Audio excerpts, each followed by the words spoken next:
Welcome to the Connor's Corner. With me right now, I have Ralph Peters. Some people ask me every once in a while, why does anybody want to write historical fiction? Isn't history the better story? What I can bring into mind is Heller Richmond. I started reading that, and it brought history to life. For instance, General Barlow to me was just a paragraph in a history book. But then when you read the book itself, he's a real life human being, and you get a good understanding of what he was as a man. And that's thanks to our guest right now, Ralph Peters. And how are you doing today, sir? Well, I'm doing mighty fine. I'm always glad when I'm talking to you. Okay, so last book, historical fiction, Heller Richmond. What's next? Well, the one that just came out last week, Valley of the Shadow, is also historical fiction. But I kind of resent the term. I really think of it as dramatized history. And, I do understand why some people complain about historical fiction because a lot of it's far more fiction than it is historical. It's not very accurate. It's sloppy. And, I'm trying to do something else. Because we've taken history out of our schools, because voters no longer know our history, we're prey to demagogues. My small contribution is to try to write very accurate but exciting, pleasurable to read historical novels about our Civil War to educate people on what it was really like. And I always, with Valley of the Shadow, the new one, and all my other books, I caution people, if you want a romantic, candy-colored, pastel, politically correct version of our past, do not read my books. They are not PC. They're not conservative or liberal. They try to be objective. They're trying to look at the facts of history, and it's an exciting past. And I'm trying in the Civil War books to get beyond, you just talked about Barlow, I'm trying to get beyond the most famous leaders, the most famous battles, to describe the complexity and the human side of what was a continent-spanning war with 750,000 dead, north and south. So Valley of the Shadow, the new one, starts with a daring Confederate raid, almost seized Washington in July 1864, with only 9 months left to go in the war. And then the result was Grant and Lincoln deciding they've got to do something about the Shenandoah Valley, the invasion route. So they turned loose Phil Sheridan, this savage, ruddy little Irishman, charismatic, brave, and he's fighting Jubal Early, a Confederate who's extravagantly profane, very brave, and often his own worst enemy. And in the battles we've all but forgotten in the Shenandoah Valley in 64, 3rd Winchester, Fisher's Hill, Tom's Brook, Cedar Creek, you have a cast of characters that's incredible, and the people are really fascinate me. And you have, in the southern side, you have John C. Breckinridge, a former vice president. On the northern side, you have two future presidents, Rutherford B. Hayes and William McKinley. And Rutherford B. Hayes is a real war hero, and we forget that now. You've got a brilliant but almost psychopathic 24-year-old general of cavalry named George Armstrong Custer. You've got Custer fighting his West Point roommate, who's a Confederate cavalryman, Tom Rosser.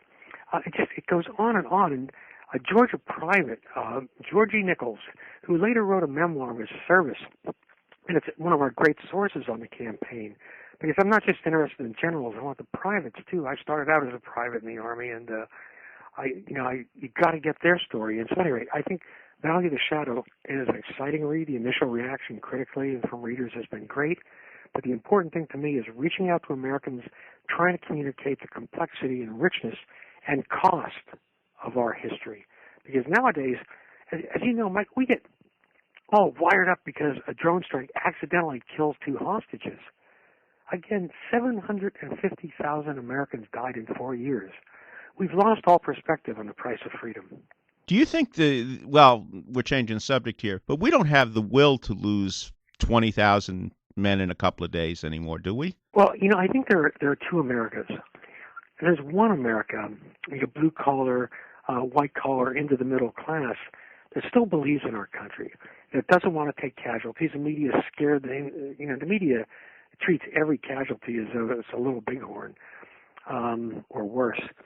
But I think the people that still believe in America, after the initial shock would come through, my worry is that we have an elite that's so selfish, so irresponsible, so self-absorbed, that the wrong administration might actually surrender. and hopefully it'll never get to that point. But in the Civil War, Harvard, half the class of '55 was slaughtered, killed, or wounded. Barlow was a Harvard man. Teddy Lyman was. In the crater, one of the key figures, Will Bartlett, gets his leg blown off early in the war, comes back to still lead infantry troops, wounded twice more. In the crater, his cork leg is blown off, and he's still fighting to the end. I mean, that was Harvard in the 1860s. Can you imagine Harvard or Yale graduates doing that today? It's kind of hard. But getting back to the book, I understand one of the characters in the book is Lew Wallace. You want to tell Yes. the listeners who he was? Lew Wallace, a forgotten man now. Again, another hero. He would later go on to be our ambassador, although they didn't use the term ambassador then, to the Ottoman Empire, and to write. Later on, he would sit in the Palace of the Governors in Santa Fe between dealing with the Lincoln County Range War and Billy the Kid. He wrote Ben-Hur. But in the Civil War, in the beginning of, and it's dramatized in the beginning of Valley of the Shadow, when the Confederates tried to seize Washington in July 1864, Grant missed it. Meade missed it. Everybody in Washington missed it. The Confederates moved so fast that they were in Maryland before anybody realized it. And Lew Wallace, who was out of favor for political reasons, he was a general, but he was consigned to Baltimore, basically making sure the polling went smoothly.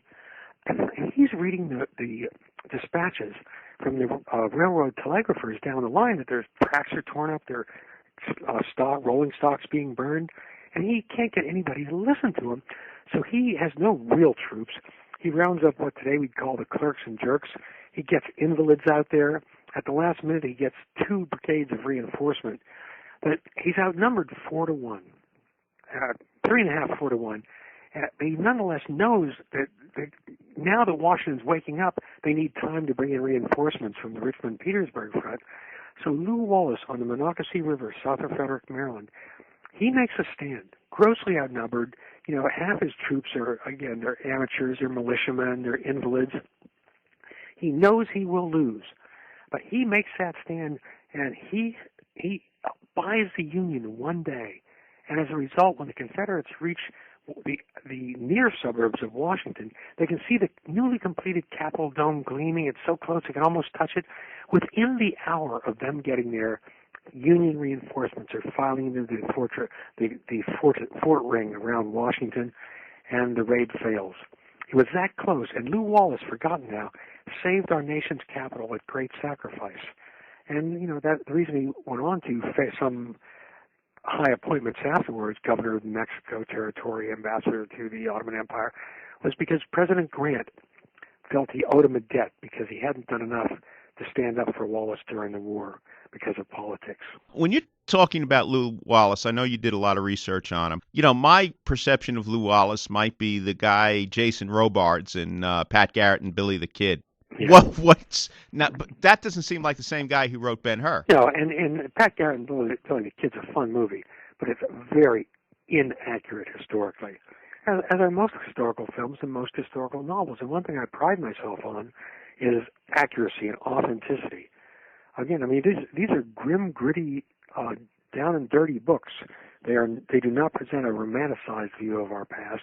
They try to present an honest view. And by the way, when I'm writing about, I'm Yankee born, but when I write about the Confederates, I try to really get inside their heads and think, what did they believe? And they had a diversity of beliefs, as did the North. Not every Northerner was an abolitionist. Not every Southerner was a Simon Legree slaveholder. And so I'm trying to get at the complexity of our past and still, of course, keep it an exciting read. And, we'll see what readers think about Valley of the Shadow. So far, they like it. Okay, now, again, this is a critical time in American history. The elections were around the corner when this happened, and I don't think a lot of people realize it would have been possible that President Lincoln may not have been reelected. Absolutely. And in the summer of 1864, Lincoln was glum. He was virtually assumed he would not be reelected. They were waiting for the Democrats to nominate George McClellan as their candidate. And Grant's fought all the way to Petersburg and Richmond, but the war is bogged down from the perspective of the public. The casualty lists in the Overland Campaign, the book in my previous book, Hello Richmond, describes that. They've been horrendous, 88,000 casualties in the first month. And so the country's still in shock, and Sherman's trying to take Atlanta. He's not there yet. And so this book is set between July and late October in 1864, and things just turn around. Sherman does take Atlanta. I think September 2nd, if I remember correctly, is the date he formally takes possession of the city.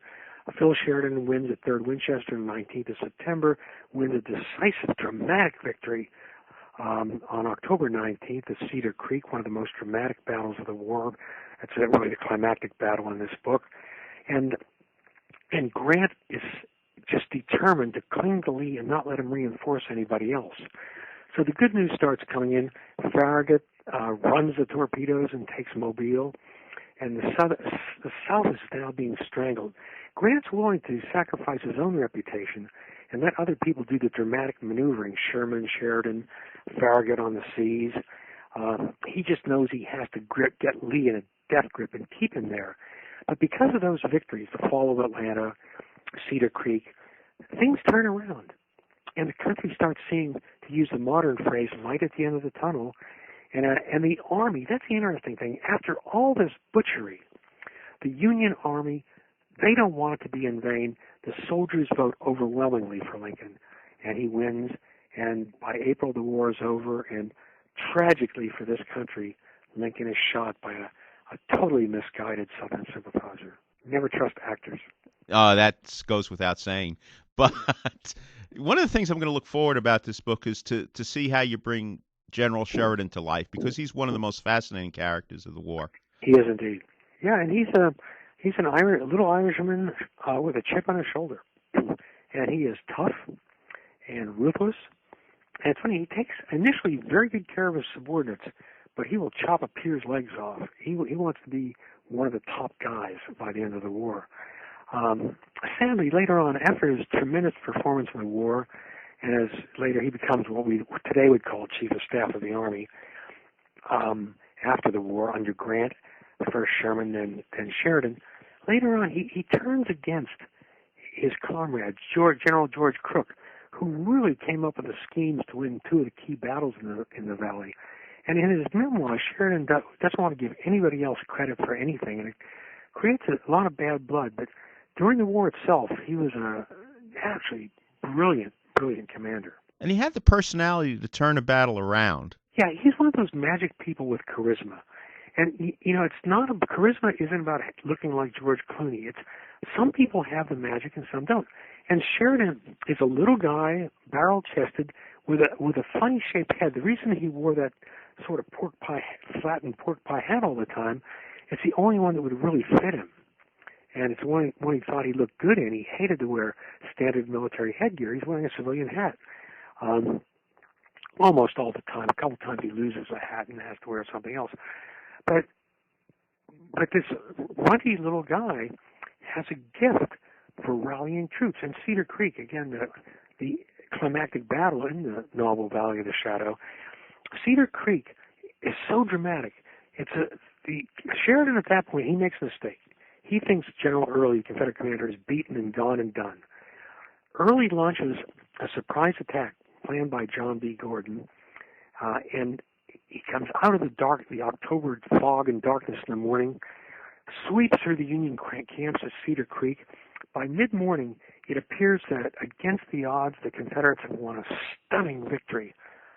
By late afternoon, thanks to Sherman, who's not on the battlefield in the morning, but rides from Winchester, his famous ride, he rides down on his charger, basically, rallies his troops, and by late afternoon, he turns that defeat into a stunning victory. I mean, he's riding forward through a retreating, broken army that's just crushed. Only one division of the Sixth Corps is really holding on in good shape and pulls off the battlefield in good order. And Sheridan, just through personal magic, turns it around. And the battle turns into be a disaster for the South. They utterly lose their grip on the Valley. And even before that, though, I mean, Sheridan learned from Grant about modern war. Now, Grant wanted the Shenandoah Valley stripped clean so it could no longer feed the Confederacy or Confederate troops. Um, Grant said that he wanted a crow flying over the valley to have to carry its own provisions with it. And Sheridan was more methodical in his destruction of the Shenandoah Valley than Sherman was in Georgia. The people of the Shenandoah Valley still remember this as the burning. So here we go. We're going back a little over 150 years ago. Valley of the Shadow by Ralph Peters.